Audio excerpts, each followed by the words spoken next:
Day 43 has arrived. I welcome you to the 43rd episode of the show Too Long Didn't Scroll, the show for you to get your daily news fix quickly and simply rather than endlessly scrolling through your newsfeed every day. Find the show on YouTube, Google Podcasts, Apple Podcasts, Spotify, Amazon Music, and more to learn what happened on any particular day in a particularly easy way. With that out of the way, let's get into day 43 of the show, March the 3rd of 2023. We start today's events in the tropical country of the island-filled Indonesia. As of today, a major incident occurred in its capital and largest city of Jakarta, specifically in the northern administrative region of North Jakarta. A fire erupted at a fuel depot owned by state-owned oil and natural gas corporation Pertamina.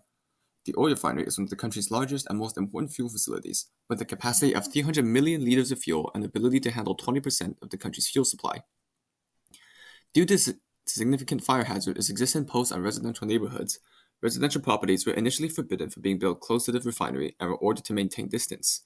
Though as the years passed, several residential districts began encroaching on the land surrounding the depot until some buildings were mere meters away from the fence. As such, when the fire broke out on the receiving pipeline around 8 in the evening local time, the flames quickly spread to nearby houses and eventually caused a loud explosion. By the time the flames were extinguished by an army of firefighters around 10:30 p.m. local time, around 17 deaths had been reported and an additional 50 injured.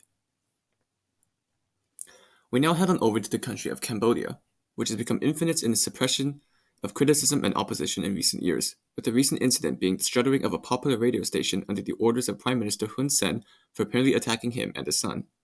As of today, it appears another crackdown has occurred in the form of the charging of prominent Cambodian opposition leader Kem Sokha, who has been sentenced to 27 years in prison over charges of treason and collusion with foreigners. Sokha was the former leader of Cambodia National Rescue Party, once a prominent opposition party before its forced dissolution and arrest of leaders in 2017. Sokha, along with American officials, have denied any wrongdoing by Sokha and that the charges laid against him are nothing more than conspiracy theories in an authoritarian country with a leader grasping tightly over his country. Meanwhile, in Belarus, another prominent opposition activist has been arrested as well, continuing on such a theme.